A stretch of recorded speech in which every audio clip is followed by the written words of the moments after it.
हमारे बीच में तशरीफ आवर हो चुकी है वो डिप्टी कमिश्नर किश्तवाड़ जनाब राजेश शाह साहब।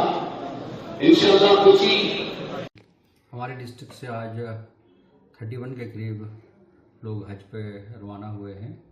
सुबह उनको यहाँ से डिस्पैच किया गया, लाइजन अफसर्स लगाए गए हैं और वो आज रात को कश्मीर में श्रीनगर में रुकेंगे और कल सुबह उनकी फ़्लाइट है।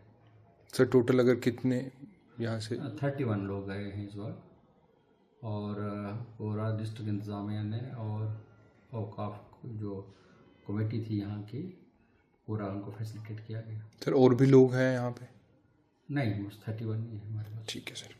सर एक कर रही है इंशाअल्लाह बच्चों की तरफ से नजराना अकीदत भी सुनेंगे आप बच्चों।